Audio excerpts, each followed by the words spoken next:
Hello, everybody, and welcome to another episode of Blue Table Talk. Today, I have another professional with me. His name is Terrance Blacknell, and he is the owner of Black Rhino Protective Services. And welcome. I appreciate you being here, Terrance. Can you go ahead and tell us a little bit about yourself and what exactly you do over there at Black Rhino? Absolutely. My name is Terrance Blacknell. I'm the owner of Black Rhino Protective Services Group. We started about 3 years ago. I'm a private investigator, and we do not only private investigations, we also do security services, and we also do executive protection. Okay. For those people who don't know what that is, it's bodyguard work. And we've been doing that. We've did some major studies over the last couple of years. We've been in business, and it's been good. It's been good.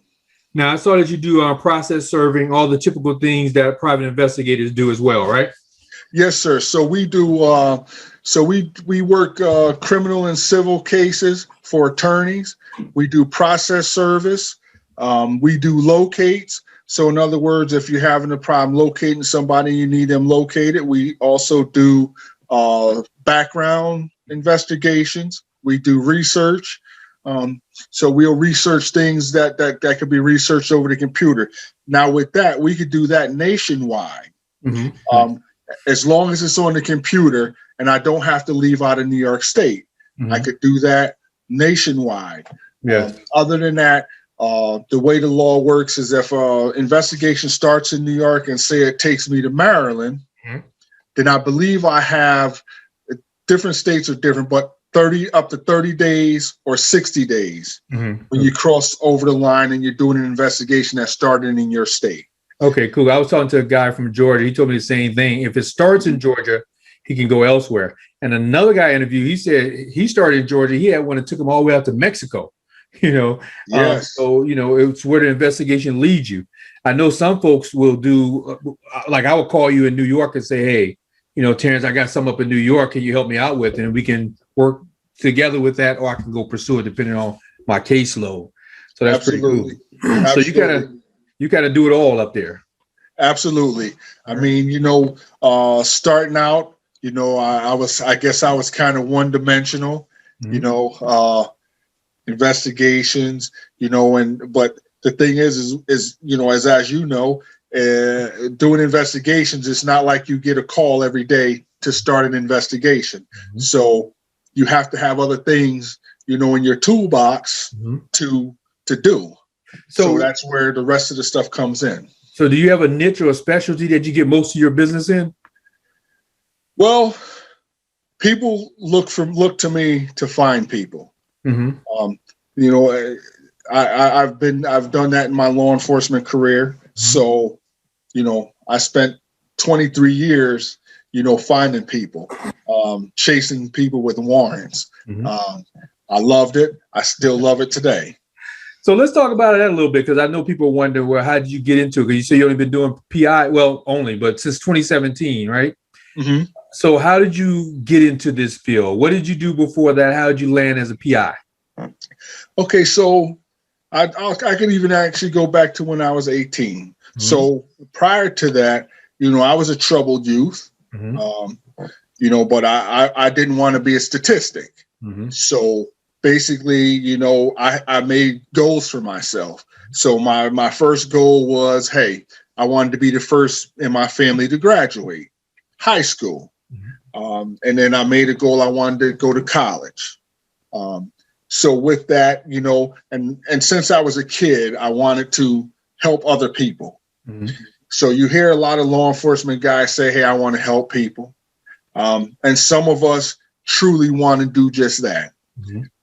So when I turned 18, I started working with, at-risk youth. I enjoyed it. I worked in a maximum secure juvenile prison for some years. And there were success stories there. Even though some of the young men were lifers. And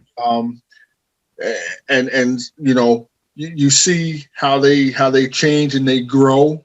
And those are my success stories in that realm. So were you a law enforcement officer at that time, or you just working with the youth? Nope. At that time, I just worked with the youth. Okay. In 1995, I said, hey, I want to pursue a law enforcement career. So I went through the police academy in Pennsylvania. So I did that. 1996, when I graduated, basically, back then the money wasn't good in law enforcement, so I'm looking for a job because I know it's about that time, and I see the highest paying was like $10 an hour for the sheriff's department. Wow. And I had an issue with that. Because I said, I don't want to put a gun on my hip and go after people for $10 an hour, and I could possibly lose my life. Mm-hmm. So, an officer that I befriended, when I was in the academy, he says, hey, there's a constable. And I said, what is that? Because I had no idea what a constable was. Mm-hmm. And he says, well, I don't know too much. He says, I know they got badges and guns and they do warrants. And I said, really? He says, well, listen, he says, go to the magistrate's office and they could tell you more about it. And I did just that. So in 1996, I started my law enforcement career. Now, as a constable, were you you weren't well, of course they worked the warrants and the courts and things like that, right? Was the pay better at that time? Because you said the sheriff. Absolutely. Okay. Absolutely. So what happened is when I learned what a constable was, and then they said, hey, you get $27, $27 per warrant plus other fees. So every warrant you serve it came out to about $105.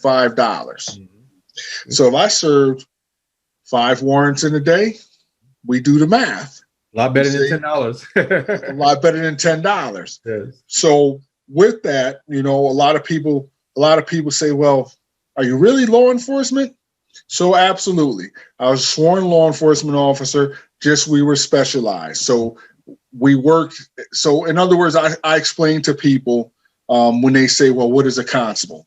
I tell them we do the same job as a U.S. Marshal on a state level. Mm-hmm. Yep. So with the marshal sales, we have constable sales. We do forceful evictions. In Pennsylvania, we had where a corporation could be arrested. So in other words, if they did something fraudulent, then the president of the company or somebody in charge is the person who takes the fall for the company. Mm-hmm. Okay. So it's different things like that I learned all through the years. Mm-hmm. So it wasn't just chasing people, but I'd say about probably 90% of the work that I did was serving warrants. Mm-hmm. I got very good at it, and I loved it. Mm-hmm. Well, here's the thing. A lot of the young guys want to be out on the street being the police. They want to kick in doors and take names and all that. But you know what? My thing is this. Like, I was a federal agent, but my thing is you get the same amount of money or more. I got a gun and a badge. I'm still law enforcement, but I get to go home every day at a decent time, and don't have to worry about somebody looking for me to take me out. I got a buddy who's in Detroit police officer. He said, Derek, every day I go to work, I know I got a fight ahead of me. He's going to be fighting with someone. Mm-hmm. So you had to make a choice. The young guys want to be out on the street doing that. But it comes a point where you're like, and it seems like you recognize that early. Let me do this constable thing, make more money, and have more longevity because I don't have to fight every day. So I think it's a smart move. The nice thing about that was I didn't answer radio calls. Mm-hmm. So basically, no shift work. Right. So basically what would happen is, the courts would give me a stack of warrants and say, bring them in. Mm-hmm. And that's how it would work. So not only, so a lot of people figure, well, what do you guys do? Just parking warrants or this? So I've served felony warrants on down to summary warrants. So you had a modicum of danger every day too. Then you could be serving a murder. Okay, absolutely. But I will tell you, for any law enforcement officer out there, your greatest weapon, mm-hmm. your greatest weapon is between your chin and your nose. Yes. And if you know how to use that, it keeps you out of fights.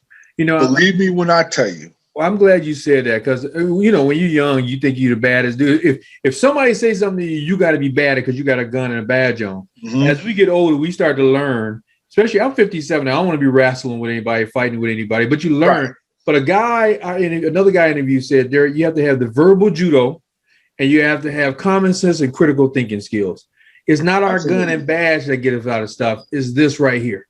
Absolutely, your mind and your mouth. And it's the way that you approach people and the way that people approach you. So if somebody comes yelling and screaming at you and you take it octane higher, you know what you're doing. You're going to have a fight. That's just what it's going to turn into. So I learned that very early in my career. When they start yelling, I get quiet. And I just talk at a low pace, and they looking at me like, what's going on with this guy? Something's wrong with this guy. And I would just talk real soft, because what happens? They want to hear what I'm saying. So they're going to bring it down. Hey, verbal judo, we all done it in law enforcement.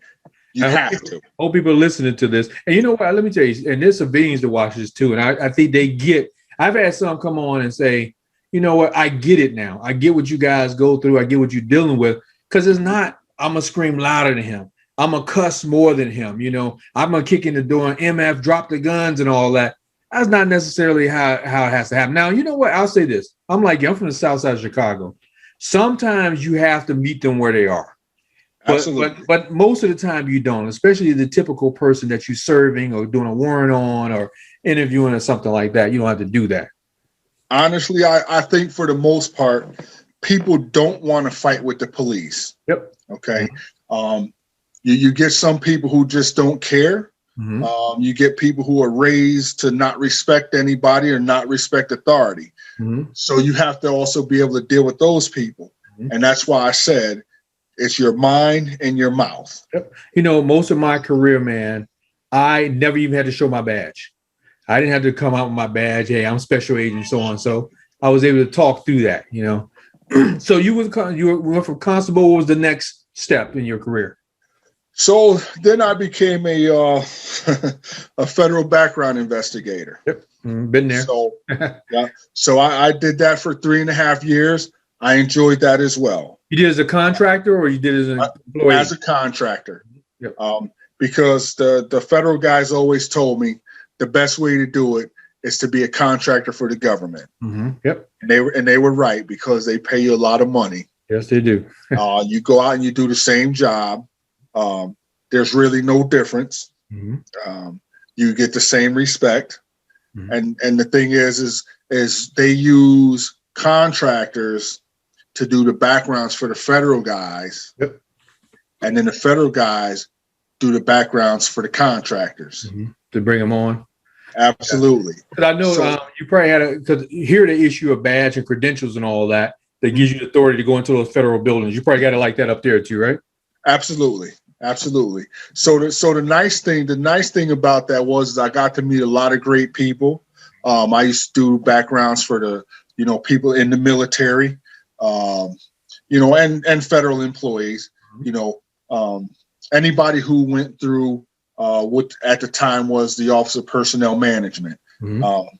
Not everybody that has a federal position goes through that. Some go on the DOD side. Right. And then there were some things that I learned as well is when you have a clearance in the military, it's no good on the civilian side. Yeah. And I had no idea. I never understood that, because I'm like, why spend $20,000 on another investigation when you investigate him thoroughly for the military? But absolutely, hey, it makes a job for us. Yes, and the nice thing was I learned a lot, and that's the thing. I'm a person that I love to learn. So if I'm not learning, I mean, what am I here for? I agree. Right. And I think everybody should try to learn something new every day. Because it just makes you a better person. Yep. And I got a question I'm going to ask you about that a little bit later in the interview as well. Okay. So you went from the background investigations. What was next? Did you get PI after that? So after the background investigations, I dabbled in corrections, while I was in law enforcement. So in Pennsylvania, people say it's kind of weird, their laws, but you could actually be a corrections officer and a law enforcement officer at the same time. Well, you can actually have both jobs? Absolutely. Double dip? Yes, sir. Well, that's kind of nice. So I had where I would lock somebody up, and then guess what? When it was time for me to go in and work in the jail, you see them guess again? what? I see the same people. But here's the thing, and this is what I will tell you. I'm a person that treats everybody with dignity and respect. Mm-hmm. I don't care what you did, because it's not my job to care what you did while you're locked up. Mm-hmm. It's my job to keep you safe and to make sure you follow the rules of the institution. Mm-hmm. So I know through my career, I've seen guys come in, they come in and they think that they have to compare, yep. How to say, what I mean? You have to compare. Let's just say themselves to one another. Yeah, themselves to somebody else. Yeah. And the younger guys come in and they want to treat, say, somebody who's in their 50s, they want to treat them like crap. Mm-hmm. And it's like, no, you have to learn how to talk to people and treat people. Mm-hmm. You don't go in there and tell people, do this, do that, because I said so, because I'm the corrections officer. Mm-hmm. You go in and you say, hey, listen, I'm going to treat you like the man that you are until you give me a reason not to treat you like the man that you are. Absolutely. And those are the things that you learn. And I remember guys coming in and I would say to them, hey, why you got your boots blouse? Mm-hmm. This ain't that kind of situation. Why are you coming in here talking to these people like they don't mean anything? They're people and human just like you. Yep. So you have to treat them with dignity and respect to get that back. And when you enter a jail or a prison, you enter in a different world with different rules. Absolutely. And what I always say is this: you have to give respect to get respect. Absolutely. Okay. You can't command it. You can't force it. Nope. It won't work. And I always told them, you could do this job two ways. You could come in every day and have an easy 8, mm-hmm. or you could come in every day and have a hard 8, where you go home and you're thinking, man, I don't even want to go back to that place tomorrow because it was so rough today. Yep. And then that makes you look at yourself in the mirror and go, do I really have to be the way that I am to these people? Mm-hmm. So I always said, I'm going to work and I'm going to have an easy 8, regardless, mm-hmm. whether I'm on the street arresting somebody or whether I'm in the jail, mm-hmm. having them follow the rules. I want to have an easy 8. And you know what that did for you, Terrance, man? Basically, if you ran into these guys after they got out on the street, they will respect you. They won't be going. I'm sorry, but that has happened. Mm-hmm. That has happened to me. Mm-hmm. And it was kind of funny because when I came back into New York, one of the gentlemen that I dealt with in Pennsylvania, I saw him in a Walmart. Mm-hmm. And I hear somebody calling me, hey, Blacknell, hey, Blacknell. And I'm thinking to myself, nobody calls me that unless it was somebody from that law enforcement time. Mm-hmm. And I turn around and I see a guy and I'm like, I know the face, because that's one thing. I don't forget faces. Mm-hmm. Mm-hmm. I may forget where I know them from, but I never forget a face. Mm-hmm. And he came to me and he said, man, I listened to you. And I said, what do you mean? And he said, well, remember when you met me, I had some problems. I didn't want to listen to nobody. He had a really bad drug problem. Mm-hmm. And I told him. He came to my podium one day and he says, Blacknell, can I ask you a question? And I said, go ahead. And he said, listen, he says, I got a bad drug problem. And he says, I don't want to do this anymore. He says, I don't want to spend the rest of my life in prison, coming in and out of jail. So I told him, I said, listen, this is what you have to do. I said, I'm not a professional, but I said, I could tell you this. You have to change people, places, and things. Yeah. So you change the people who are your so-called good friends that always want to get you high and bring you down to where they are. Mm-hmm. Okay. You change places. So you don't go to the places that trigger you to use, okay? And then you change the things in your life that you know trigger you to want to do what you know you shouldn't be doing. And if you do those, that's your first start to success of being sober. And you know what, man? You can that applies to anything you want to do in your life. Those Yes, are good words that you just said. Applies to everything. And you know, when I was an agent, man, I had people thank me, even though I'm arrested them, even though they might go away. I've had people go to prison and come back, and I run them to them here in DC, you know, and they thank me for the way I treated them. You know, I used to tell people, you know what? You're fortunate that you had me on your side because I'm unbiased. You know, I was just trying to get to the truth wherever it may be. I'm not stepping on them, I'm not fooling them or anything like that. And people come back and thank me. Now, let me tell you, some people thank me after confessing in an interview. Tomorrow, they might cuss me out when they have their lawyer there. But at the time, you know, it's the way we treat folks and stuff. I had that same experience you had. I was shopping with my ex-wife in a store, and a guy come up and he's doing that at my back. And I turn around, I'm like, whoa, because it was a guy I put away. Hey, man, you know when my court date gonna be? But the thing is, I'm like, and it scared me. I'm like, he could have been stabbing me in the back or something like that. But if I had treated him badly, that might have been the case. You know, It's all about how we treat people. I love that.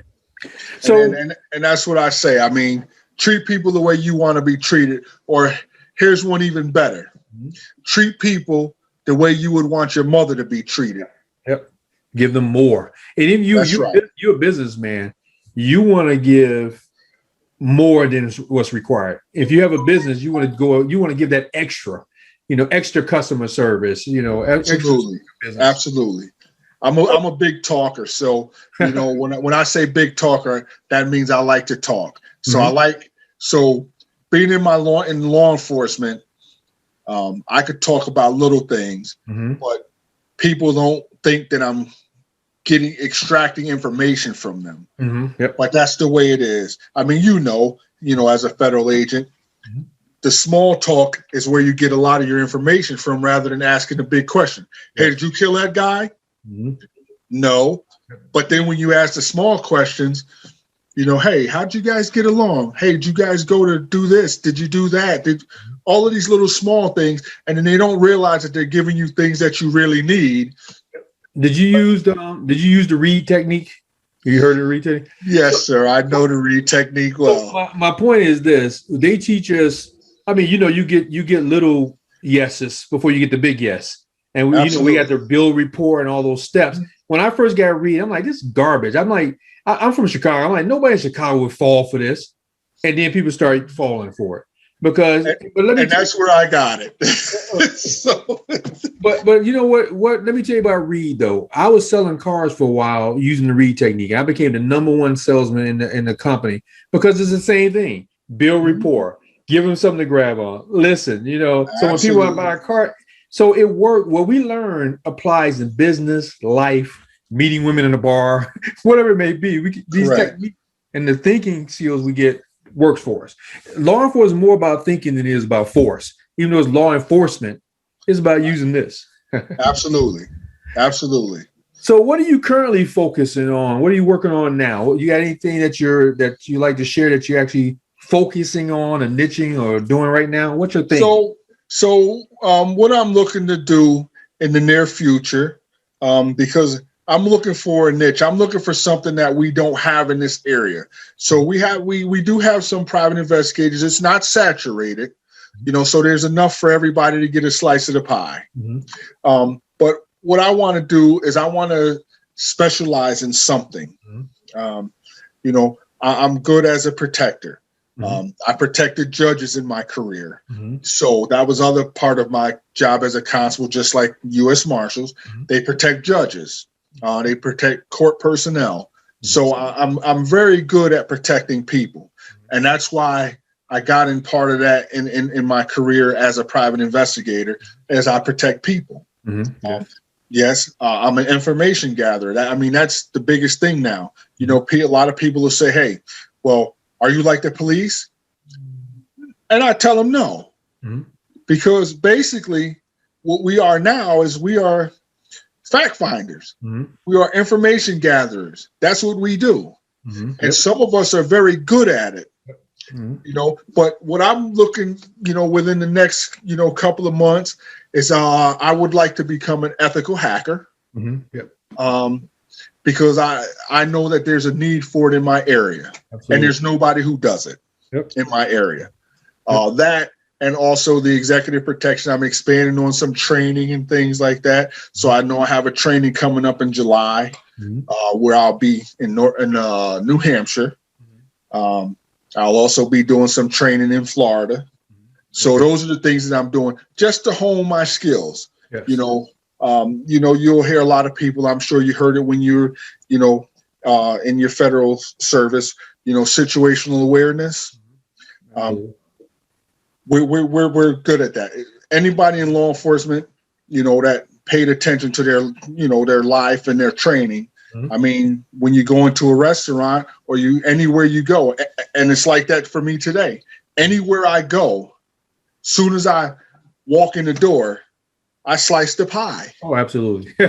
You understand? Yes. So, and most guys only in law enforcement are somebody who's in the field of protecting somebody. They know what that means. That means you go in there and you slice the pie. Yep. I do that. I've been doing that for more than 30 years. Yep. It becomes part of us. Just like sitting with our back to the wall and watching everything that goes on. Right. And people, people always say, why you want to sit over there? Why you don't want to sit by the door? Why you don't? And I tell them, listen, just trust me when I tell you, let's sit over here and then I'll explain why. Exactly. But the thing is, it's just situational awareness, being aware of your surroundings. That's what keeps us safe today. Well, we talk about condition red and condition white. Most people operate condition white, maybe yellow. But we always know what's going on, and see our surroundings and awareness. I mean, think about it today. Everybody walks around. What are they doing? Oh yeah. And they have no idea what's going on around them. I never do. Their phones. Yep. So that's what you're doing now. You focus. I think it's important what you said, that people develop a niche. And you want to be the go-to guy in New York for that niche. Now you mentioned ethical hacker. I'm a cybersecurity guy. That's what I'm kind of known for. And, and that's the thing, that makes you stand out from that crowd. And you got to have the guy where they pick up the phone and say, I'm calling Terrance because he's the go-to guy in New York for that. And that's what I'm trying to be, develop that. I'll take a case for chasing a husband or a wife, but like, I want to be, you see the legal scales. I want to be the legal go-to guy for lawyers and niche and lawyers and work with that clientele. You want to be the protective service guy. When they need to come to New York, they pick up and call your firm. And I think that's important for folks to know and to have that niche. And that's going to lead me to another question that I have for you in just a second. But what is one of the common myths about our profession that you would want to debunk, that people always hear or think about it when we say we're PI? What is yours? Well, I mean, to me, I think it's just a lot of people don't know what that really means. And that's why I said, a lot of people get a private investigator confused with the police. And I think that's one of the myths. They think that, hey, a private investigator could do whatever they want because they don't have any constraints. Well, that's also not true. Well, because they saw the TV version, they saw John Shaft and they saw Magnum PI and all that kind of stuff. Absolutely. They saw the guys with the little thing, picking locks, going to people's houses and all of that. Exactly. Well, I can tell you, if the PI is out doing that, their career is going to be very short. Number one, he won't have a license loan. Number two, he might do some jail time. Oh, yes. The thing is, we follow the law just like anybody else. Well, not only that, Terrance, not only do we follow the law, but most of our law enforcement, we're not law enforcement. So we're private citizens for the most part. And some things the state allow us to do, Right. We just get to do other things, that the regular common citizen can't do. That the law allows us to do because we are private investigators. I know in some states, I've learned that there's not very much for someone to become a private investigator. But I do know here in New York, you could have 25 years as a beat cop and you will not qualify to be a private investigator. So what's that? What's the difference? What's the qualifications? So in New York State, the qualification is you have to have at least 3 years of investigative experience. So you have to have been CID, or you have to have been a criminal investigator. So in other words, like say you were a detective for a number of years, you were a beat cop, then you became a detective, then you became, whatever. Mm-hmm. But in New York State, you have to have 3 years investigative experience before you could even become a private investigator. So if you were a 20-year street cop, that's 20-year street cop doesn't do you any good. Okay. To become a private investigator in New York. Mm-hmm. So you have to have 3 years of investigative experience. And the way the state looks at it is just everyday police work doesn't cut it. Mm-hmm. And it's true, because police work, if people don't understand it, police work is not, you're a first responder. You take preliminary notes and you hand it off to a detective. They learn how to do an investigation. The street cop is not doing an investigation. Right. So you don't have investigative qualification. I want to talk to you about that. What was your transition like? Well, you had been doing investigation work. Because what's your most people think I'm a police officer or whatever. I can easily translate those skills over to being a PI. What's your thought on that? Well, I could tell you that that's not the way it is. Mm-hmm. And the reason that I say that's not the way it is because so when you become an investigator, when you get trained as an investigator, you learn to look for things that a regular beat cop isn't going to ask. Mm-hmm. So you're going to ask different questions. Okay. Where beat cop might just come right out and say, hey man, did you do this or did you do that? Mm-hmm. Well, right away, everybody's defense is going to go up because they don't want to tell you. Mm-hmm. Yep. So, and that's why I said with the other part, with the read technique, when I did that, I was like, hey, man, this is awesome because it just teaches you how to be a greater manipulator than the greatest manipulator. Absolutely. So, and then I said, I really like this because, hey, if I get somebody to believe in what I'm saying to them, then I'm going to get what I want. Mm-hmm. Yep. You see, and you see those nods going right. like, a normal beat cop doesn't look at it that way. A normal beat cop is looking at, hey, I know when I go here, this is what's going to probably happen. I'm going to get to this domestic. The wife is not going to tell me the truth because the husband hit her and she's scared, or she doesn't want him to go to jail because he's the breadwinner. Well, when you approach that, from an investigative position, you're going to ask different questions. Yep. And build up to that. You're not going to walk in and say, absolutely. You're going to build up to that. So that's absolutely. Good. So, and that's why I asked you, because a lot of beginners watch and they're like, okay, or people who watch TV and see a crime done in 45 minutes and they figure it out. Oh, I figured it out before they revealed it on the show. Think they can be a PI. It's not a 45-minute finish the case. And it's not as easy. We have specialized skills that we develop through training and all that. And I could tell you too, being a private investigator is not easy. Mm-hmm. Don't think that you're going to go and be driving a Ferrari like Magnum PI. That's right. Because it just doesn't happen that way. Mm-hmm.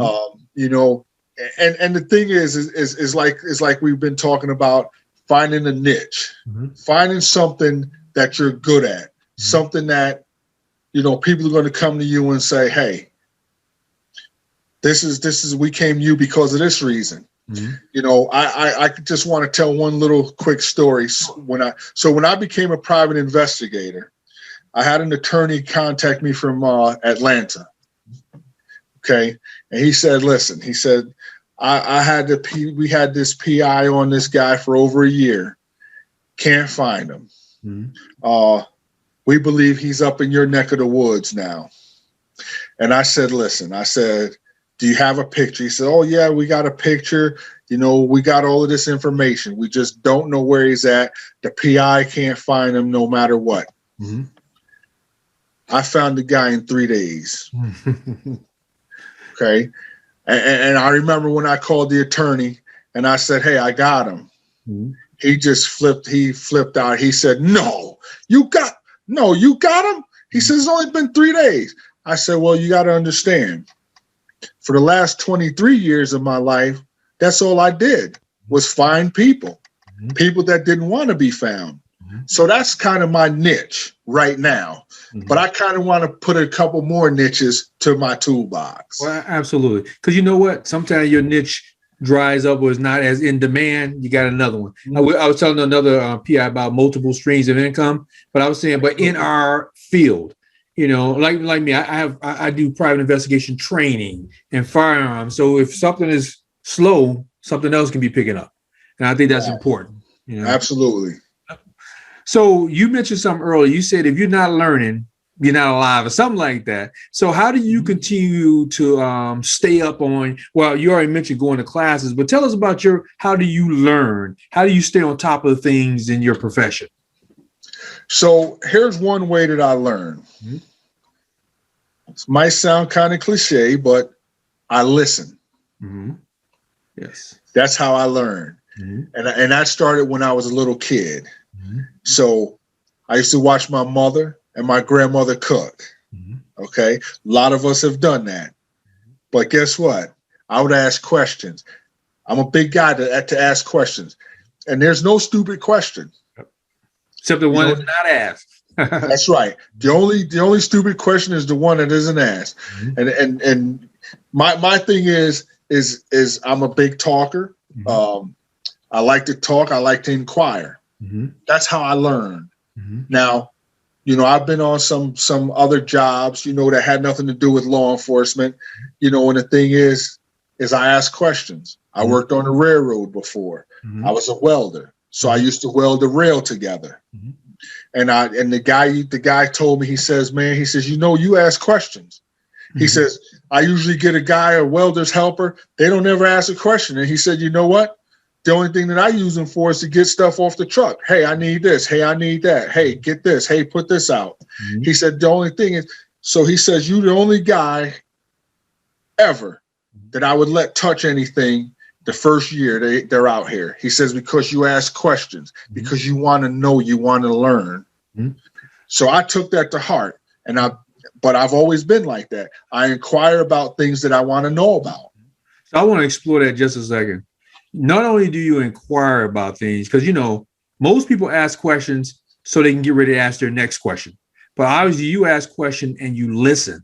I think as investigators, we've learned to be good active listeners because we have to. If I'm always talking, in these interviews, I like to have you talk. They don't want to hear me. They want to hear you. I ask a question, and then I have to listen to be able to come back to you and say, you mentioned that, which I'm going to ask you. You're going to New Hampshire and Florida for training, So we have to be active listeners and learn from what we're listening to as well. I think that's important for us. I think we develop those skills. We have to. Absolutely. It is a developed skill. It's not like you're just going to come into it and it's going to be there. What happens is, through training and different things that you do in life, like especially in, law enforcement. And it's not just law enforcement. I mean, I learned a lot of things. I was a contractor for, like I said, for the federal government in a couple of different situations. I worked for FEMA as a contractor, armed contractor. I enjoyed that, but I learned a lot because I always ask questions. When there's a disaster, there's a lot of things going on that people don't see. Just a few years back, there was a big thing, in the news about how FEMA doesn't help people. FEMA's not doing this. FEMA's not doing that.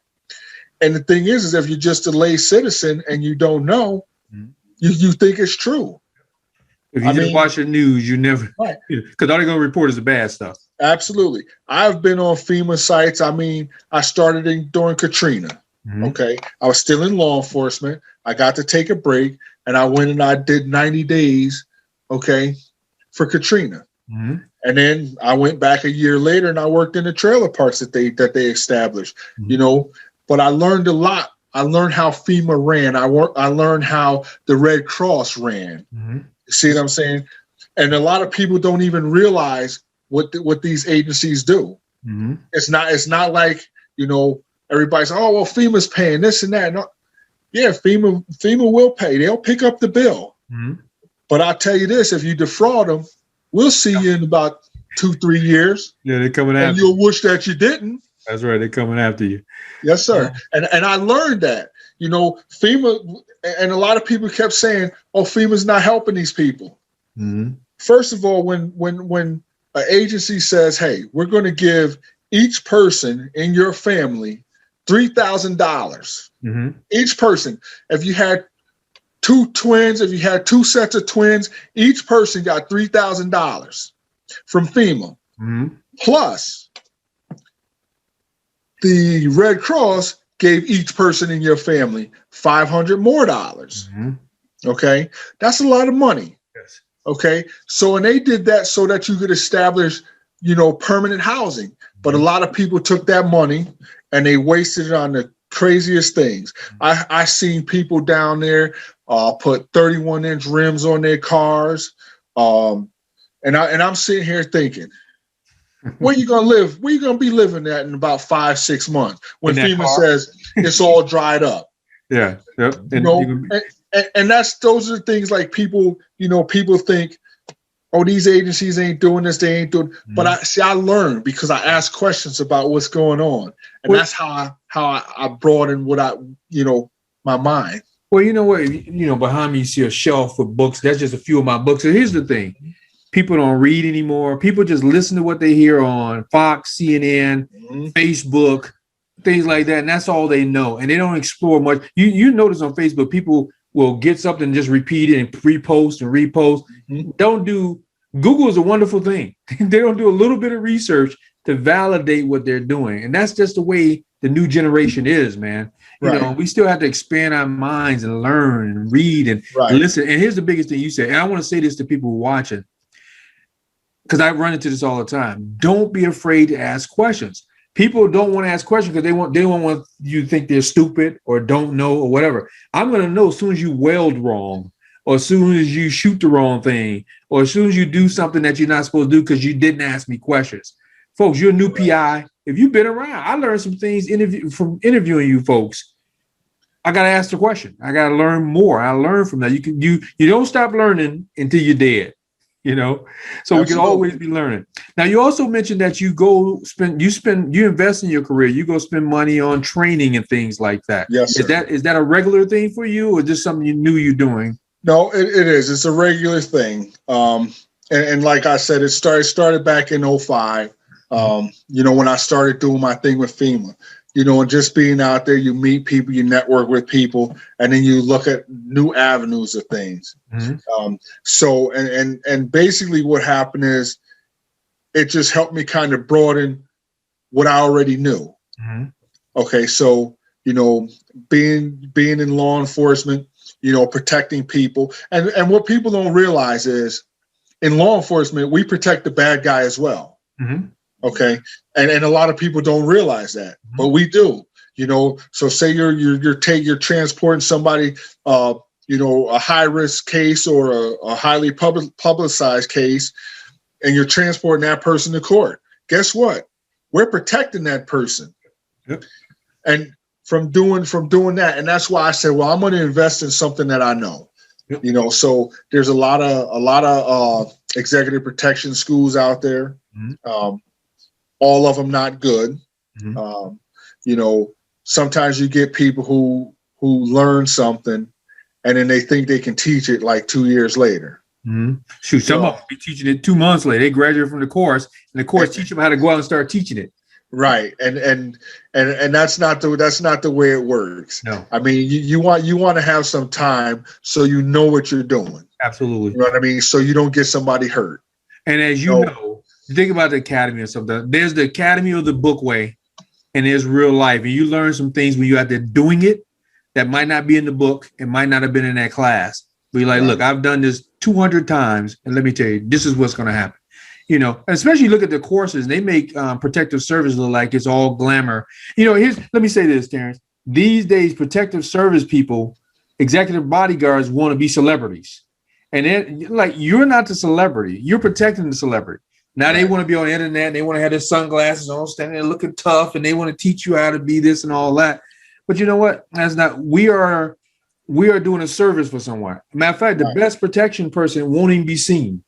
Absolutely. That's what I was going to say. I don't want to embarrass my person. Yep. I don't want to be hitting somebody, taking them down, and all. That's embarrassing my celebrity. Plus, I can't protect them while I'm taking somebody else down. Right. But go ahead. You said you're going to say something about that. So the thing that I was going to say is that's exactly the way it is. You don't want to be seen. Mm-hmm. I mean, that's the best protector. You don't want to be seen, because see, the thing is you don't ever want to like try to make it appear like you're upscaling your celebrity. You want to be in front of the celebrity. Your job is to protect them, to keep them safe, to make sure that they get home at night. That's what your job is. But to move them from one place to the next place to the next place. That's what your job is. See, these guys want to be in that Instagram photo with their person, or standing there with their, they want to be part of that life. Mm-hmm. That's not our life. That's their life. And a lot of people have a hard time getting that. And you're not going to be a great celebrity protection person or executive protector without realizing that. It's not about you. It's all about that person you protect. It's all about that person. Yep. And I've had some really well-known names out there that I've protected, mm-hmm. And the greatest thing is, hey, thank you. Thank you for being the person that you are. Mm-hmm. You did your job great. Mm-hmm. When you hear that. Yep. And that's going to lead to more business and referrals. Absolutely. And let me tell you, I've had people who didn't say anything to me. Who's the woman that does that movie Yentl? What's that woman? Not Liza Minnelli. She kind of look like her. Anyway, I've done actresses and actors and things like that. Didn't say anything to me, but my thing is, my job is to do what they paid me for. I don't have to get, attaboy, you did a good job. Absolutely. Some of them, and I was with Donald Rumsfeld for a year. Mm-hmm. He didn't want protection. He didn't even talk to us. I'm sitting at his house at night, making sure he's safe and all that. He'd nod. He'd get in the car with us and wouldn't even say anything to us. And I used to think, you know what? I'm going to give my life for this guy. But here's the thing. That was my job. That was my job. I was a DOD guy. I was called back on Army duty and assigned to protect him for a year. But I'm like, that's my job. This is what I signed up for. I'm not the celebrity. I'm not looking for fame. I got a job to do. So absolutely. So let me ask you, what's one thing you wish you had known when you began your law enforcement career and your PI career in general? What's one thing you wish you had known? Well, so when I began my career in law enforcement, like I said before, the pay. I wish I had known that. Yeah. I would have probably went into the medical field. Yeah. People always get sick, but there's always criminals out there as well. Mm-hmm. But one of the things I think that I wish I would have known, it's a little bit more. And the other part to that is there's a lot of different jobs in law enforcement. Oh, yeah. It's not just a beat cop. It's not just working as a police officer. Mm-hmm. There's a lot of other jobs out there, and they're important. You get the guys who are out there, so to say, the technical guys in the FBI. Mm-hmm. Hey, they're FBI agents. They're not out there doing what the other agents are doing. They're the technical guys. Those are the guys who are planting the bugs, and those are the guys who are, getting the video that's needed. Those are the guys that's behind the scenes. Mm-hmm. See, and I didn't know any of that back then. I went to school. Well, I went to academy because we had tech guys with us, and we all go through the same academy. When they graduated, though, they went on to their tech training. And these guys, we look down on these guys now in the field. They don't do this and that. Their job was just important, if not more important than ours. Same thing with our polygraph guys and all that. Same training, So they were just. But let me, it's funny you say it, because even when I was in the Air Force and Army and the Navy, but in the Air Force and Army, I was an investigator. When I got out, I wanted to be DIA or what's the big ones? DIA, FBI, all those. Yeah. I didn't realize that every. Hold on. Oh, I'm sorry. I cut my picture. I'll cut that out. But I was going to say, I didn't realize that every government agency has an investigative arm. IRS, CID. I worked for Department of Education as an investigator. I served more search warrants in the Department of Education than I was a Treasury and Postal. But that was 76 agencies. That's 76 agencies you can apply for besides just DEA, ATF, FBI, and all that. And I didn't even know about those. But like you said, then you got cybersecurity, digital forensics, all these other jobs you can do that you don't even know about in law enforcement. Right. And that's what I wish I had known, because I would have probably, picked some other things that would help me when I'm done. Mm-hmm. So with that being said, what advice would you give to someone wanting to enter the profession now, 2021? Now, let me before you answer that, even today, the pay is not that great coming in.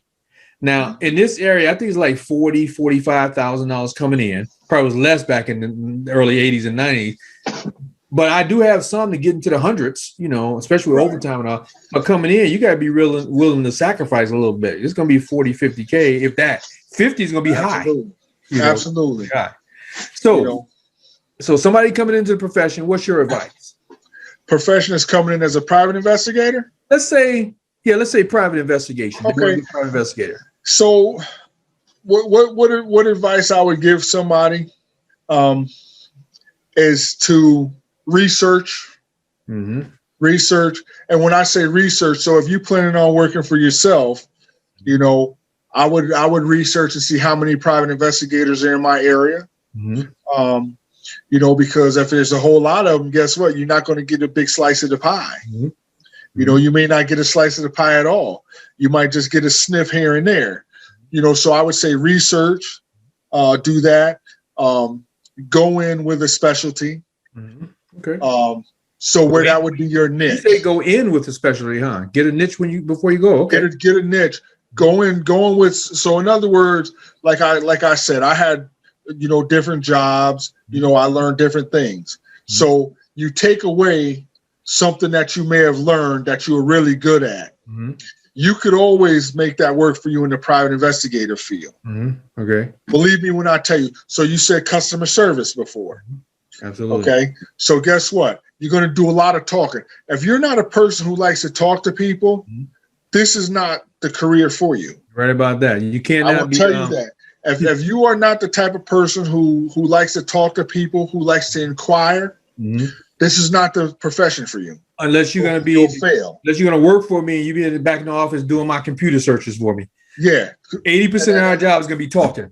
Yeah. And that's the thing, because a private investigator, you have to talk, you have to inquire, because, somebody might come in and say, hey, I think my husband is doing this, or I think this is happening. If you don't ask any follow-up questions, you really don't know what's happening. Oh, yeah. Yep.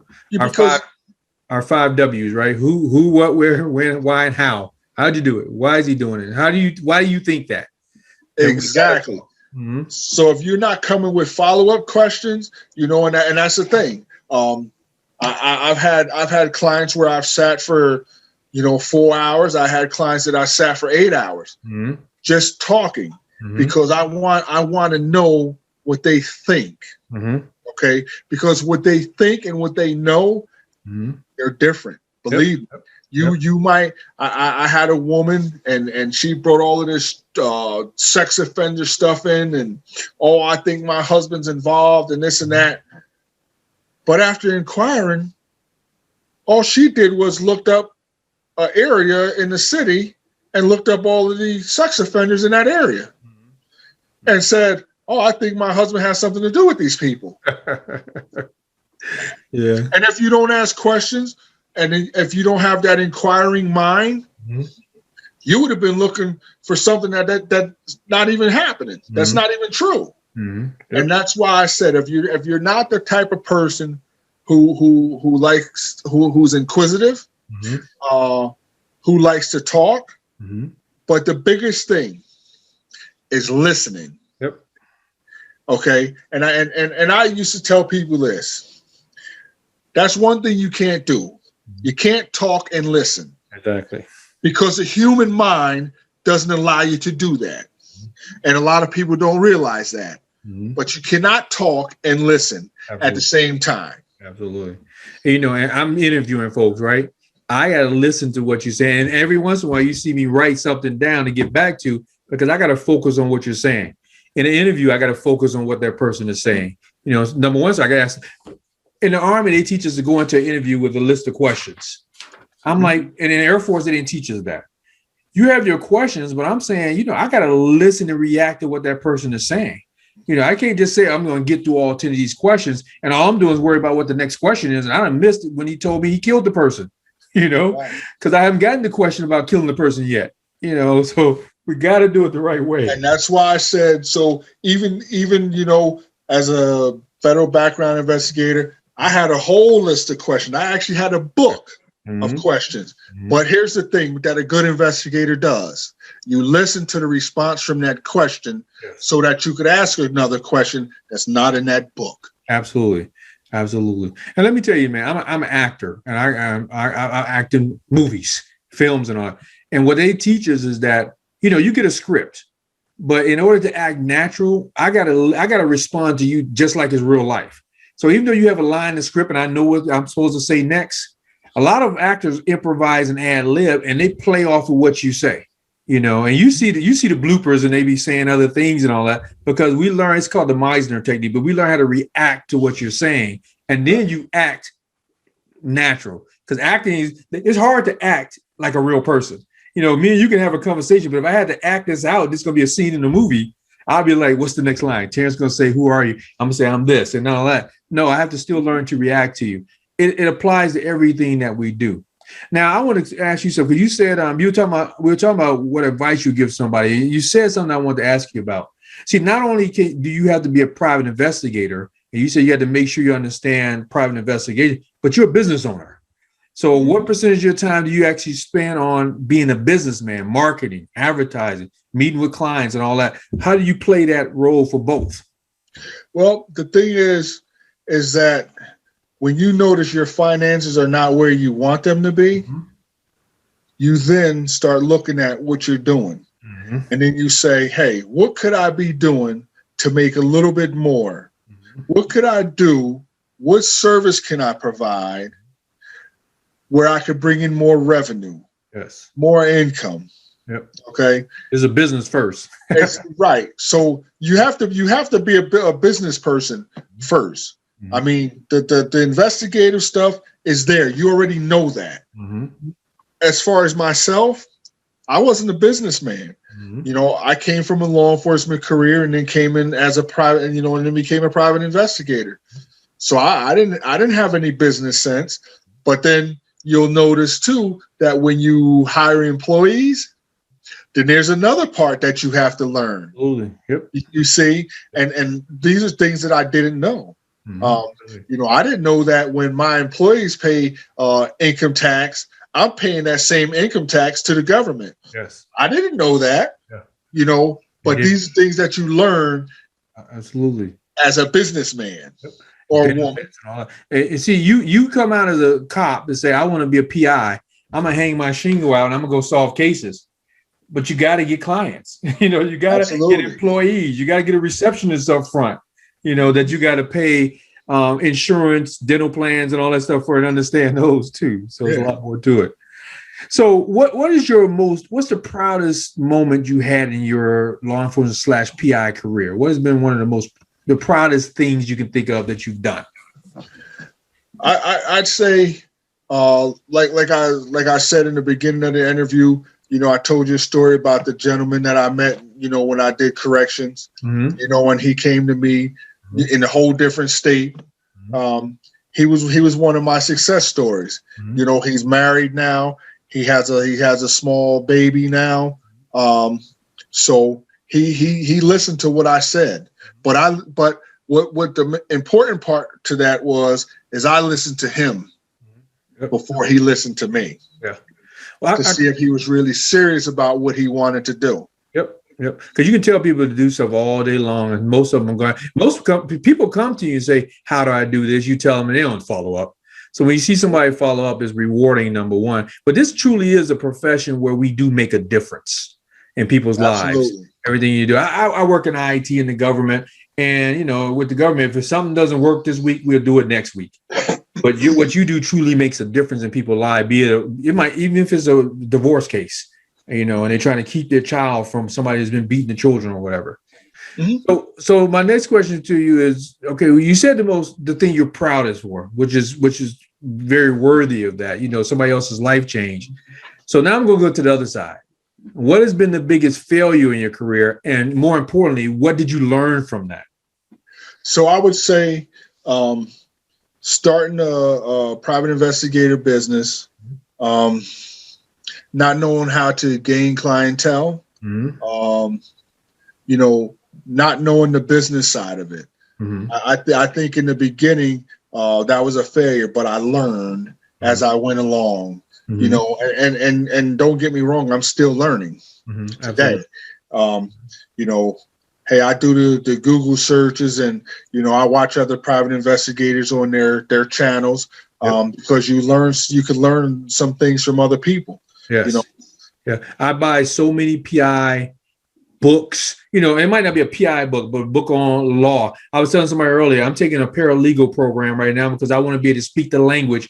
Even though we have a law enforcement background, we know what a warrant is, but I needed to learn things like what's less pendants and what's this. When I'm talking to attorneys, I need to speak their language, you know, so we have to learn those things. So you had to learn by trial and error, I guess, how to be a businnerman. Now, did you go did you ever take business classes? Like, so what I did is I partnered with you know, the SBA. So I have a, you know, I have a guy that I could call at any time, and a mentor. I could, you know, go and meet with them. You know, they give me different ideas. You know, they show me different things to look at, things that I didn't know or that I didn't think of. Now I have an MBA. You know, I've worked in business. I've owned several businesses, franchises and all that, but I went and got me an SBA mentor, and that's making all the difference for me right now. Cause you know, another mind telling me things I didn't think of, especially if they've been in this business, you know, so I'm learning from that. So, all right. So, man, let me tell you this. Every time I get on with folks like you, I learn things. Plus now I have you in my network. So, you know, I want to thank you because this has been great interview for me. As a matter of fact, I think people are going to really enjoy this and enjoy hearing about your experience and all that. But I have one final question for you. If you could step into my shoes right now, what would be one thing that you would ask yourself that I might have forgotten to ask? Pretty much, what are you going to leave people with? Well, I mean, I know you asked me a lot of questions. Yes. You know, I just think, I guess, you know, where I'm going to go from here, you know, would be something that, you know, probably you could have asked me. And what would your answer be? My answer would be, like I said, to continue with my training, continue to learn different things, learn different avenues as to where I want to be. So this year, or last year, I was at a point in my business where I thought I might have to shut the doors, you know, when the coronavirus started, you know, but then I said, you know what, there's other things that I can do. So then I branched off, and in New York State with a private investigator license, I could do 3 things under one license. So I'm a private investigator. I could also operate a security watch guard service, and I could do bail enforcement. Okay.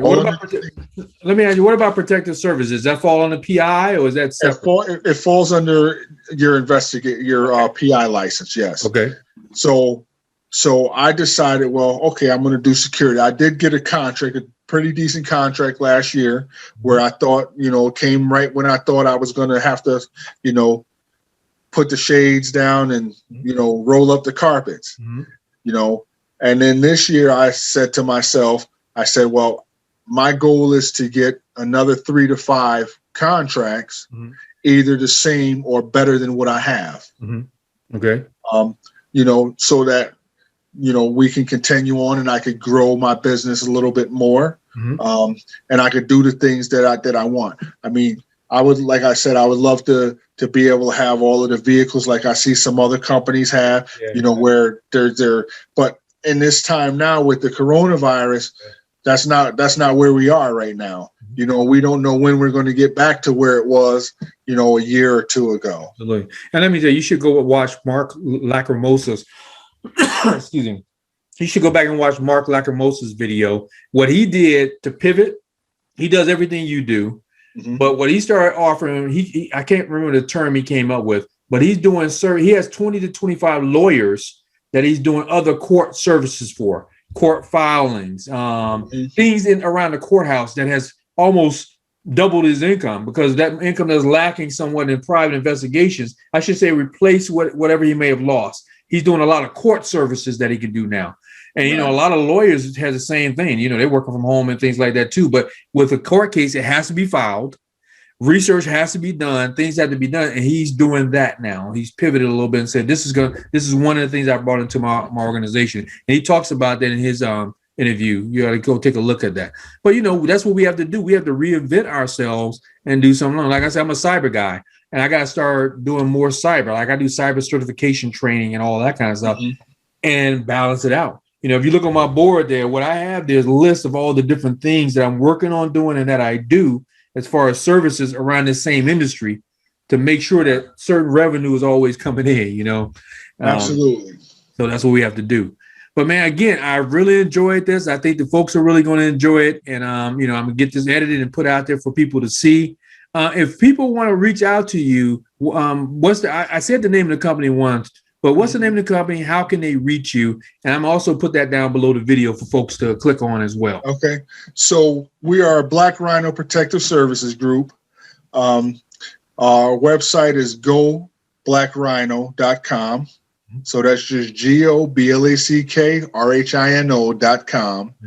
You can go on there and you'll also see a list of services on there that we do. And if you are local, you can reach my office by 607-608-2240, or here it comes. Here it comes. Toll free, 866-696-3250. All right. Great. Hey, man, how'd you come with the name Black Rhino, by the way? I was wondering if it's play on the name Blacknell is part of it. Okay. So where that came from is this. So I know that by nature, and I don't want people to take this wrong, but by nature, I'm an aggressive person. And when I say aggressive, that doesn't mean violent. Exactly. Okay. So we have to understand what aggressive means. So in my sense of aggressiveness, that means that if you come to me with a problem, I'm going to work that problem aggressively for you. So I get you the answers that you need. The way I came up with Black Rhino, what I did is I studied the rhino. Okay. So there are two types of rhinos. There's a black rhino and a white rhino. And the only way you can tell the difference is by the shape of the lip. Oh, so the white rhino is not white? No. Okay, I didn't know. Okay, go somewhere. The lip. So it has a V-shaped lip, and the other one has a square lip. Okay. Okay. But rhinos don't have great vision. Okay. That's why rhinos are aggressive, because they don't have great vision. Okay. They don't know what's coming. Correct. So what I said is, hey, it's an aggressive animal. Okay. Not violent. I mean, rhinos don't go looking for problems, but they're aggressive as in what they do because they have bad sight. But the way I picked black rhino because it was an aggressive animal. And I wanted people to understand that I will go out and aggressively work your case for you. All right. And get you the answers that you need. And that's what you want your clients to know. Absolutely. That I'm going to work your case aggressively. I'm going to put my all into it. And I'm going to try to get you, what you need. But I will also say this, and I tell people this all the time. It's not like TV. I'm a fact finder first. And if the facts are there, I will get them for you. If it's totally different than what you thought, well, I have to leave you with that. I could only leave you with the facts. Our job is to prove or disprove an allegation. Correct. I have no bias around it. Prove or disprove. Right. Even if it's a bad guy, I'll work just as hard to get you off if that's the truth. Absolutely. I'm trying to get to the truth. Absolutely. Well, again, man, this has been great. I really appreciate you giving some of your time to me and to everybody else. But man, thank you very much for being here. I think everybody's going to love it. And hey, if you need something now, we're a network. Rest, if I want to ask about martial art experience or something like that, I have that as well. That's what I thought. So you just said that. I have martial arts experience as well. What did you study, by the way? I studied Shotokan. Yep, I got a black belt in Shotokan. The art of combat. Is that more jiu-jitsu, kind of jiu-jitsu? And no. So the art of combat. The art of combat was it actually originated, I believe, in Syracuse. Okay. New York. Okay. I'll Google that. So everything is in nines. there are no blocks. Okay. Okay. So it'll be a trap and a strike. But everything's in 9s. It almost sounds like, what do they call it? Almost like ghetto boxing. They got the jailhouse boxing thing. Oh, that's the 52 block. Yeah, that's what I'm talking about. 52 block. Because I have 5 black belts, man. I've been doing it for 40 years. I still do Brazilian Jiu-Jitsu, and I do Kali, stick fighting, and all that. Yep. All right, absolutely. Thank you so much for reaching out. Well, that's it for this video, folks. If you want to learn more about private investigation or become a private investigator, check out my Private Investigator career course at privateinvestigationsacademy.com. It is jam-packed with 35 lessons on everything you need to possibly know to be a private investigator. And by the way, when you get my course, you also get a free vacation to one of 51 available locations, and I have a 3-payment plan available. So again, check out my PI career course at privateinvestigationsacademy.com. I'll see you on the next video.